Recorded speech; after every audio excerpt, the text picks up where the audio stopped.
Hello, it's Heather here again to share with you part 2 of my 6x8 2015 Project Life album. So this is the spread right here that we left off with in the last walkthrough video.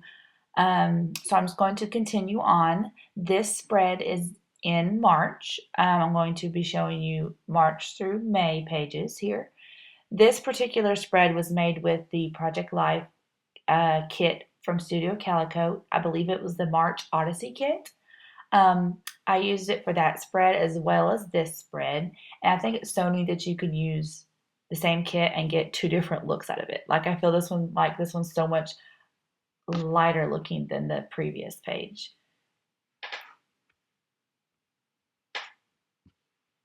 So this spread I just used a mix of products on. I kept it pretty simple because I wanted to not get too behind on Project Life and just keep up and remember what all these pictures were from and for. This spread I used the Studio Calico Circ kit on. This was documenting a few cool things. On that right spread, I documented the time that the guy from Chick-fil-A that I had a crush on left.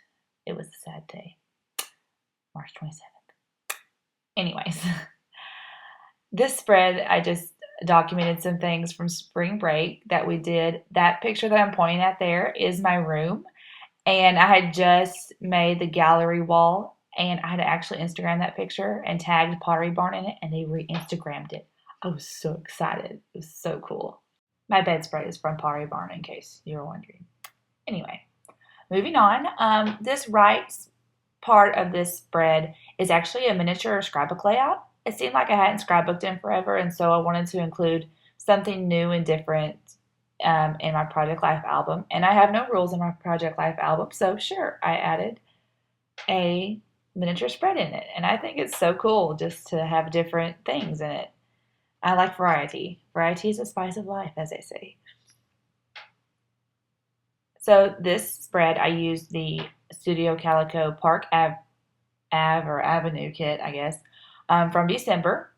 And this one, I just used a bunch of different products on. I like mixing stuff and using things that I really like, but I don't necessarily like have an idea for them. I like getting them out and like figuring out what to do and what things coordinate and what things don't. So this one I used a lot of Me and My Big Ideas products on. I actually shared this a couple months ago on the Me and My Big Ideas website or blog, and shared a tutorial on how to make that little shaker pocket there. And it has double-sided embellishments so you can see them on both sides.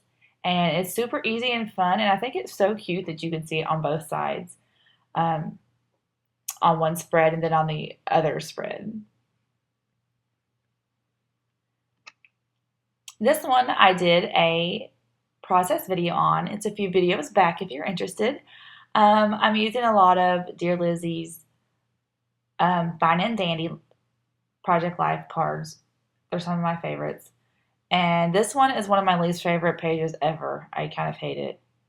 I just don't like it. Anyway, this spread is documenting a wedding I went to, and there was a photo booth there. And so, of course, my friends and I took a couple of pictures in there. And so I included them on this clear page. I've seen Kelly Purkey do this, and I loved it, so I had to include those photo strips in that way.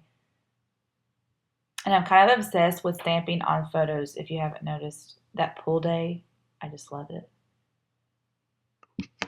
Here I'm just showing you that this journaling card folds out to show more journaling on the inside. It is a Project Life Becky Higgins card from the Midnight Edition.